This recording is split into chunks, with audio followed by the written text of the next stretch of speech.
Hello and welcome to Mission Alive. When I was a little girl, a young woman, we always travelled by public transport. We longed to travel by taxi. Sometimes when we were going away for holidays and we had heavy suitcases to carry, we'd say to my father, "Go by taxi, Dad." Dad would say, "No, we're going by the tram." So we went by the tram. He worked on the trams, of course, and knew the people on the trams. He liked to talk to them. So we'd get on the tram. So it was only on a very rare occasion that we went by taxi. So I've been thinking of my father recently because during my sister's illness, up until her death, I travelled by taxi every day to go and visit her and to come back home. The nursing home she was in was very lovely, but it was out of the way. No public transport went by that road or the roads nearby. You had to get out and walk a long way. In fact, if I went by public transport, I'd have to go 1 bus, 2 train, 3 bus, and then walk. So it was much more convenient, safer and quicker to go by taxi.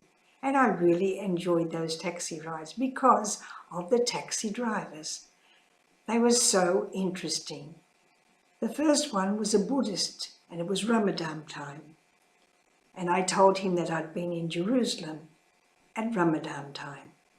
And so we began to talk about his religion, what Ramadan meant for him.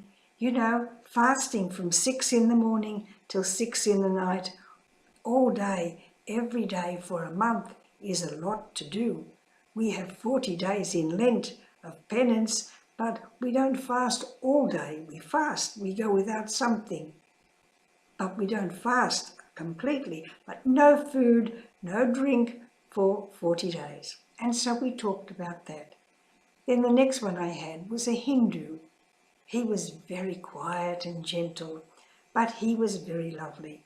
And we talked about the Beatitudes, the 8 Beatitudes that Jesus gave us. Blessed are the poor in spirit, blessed are the meek, blessed are the peacemakers, blessed are they that hunger and thirst, blessed are they that mourn.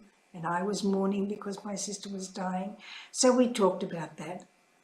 And we talked about his set of beliefs in his book that fitted in with the Beatitudes.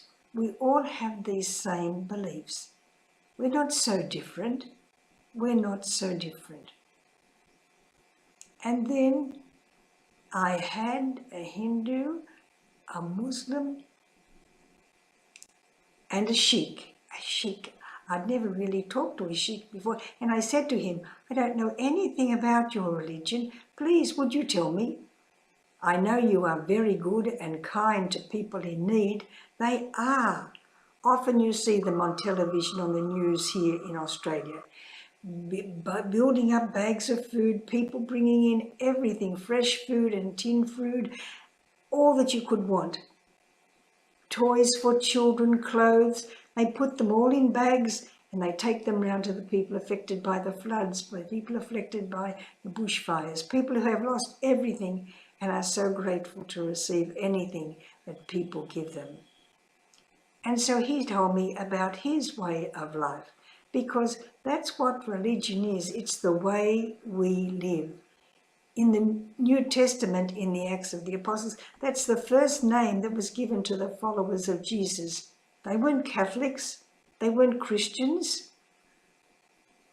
They were called followers of the way.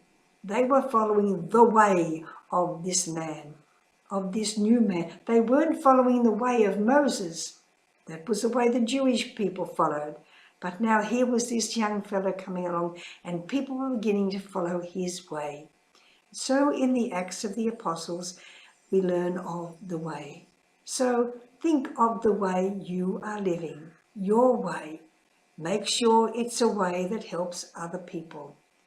Make sure it's a way that does good to other people.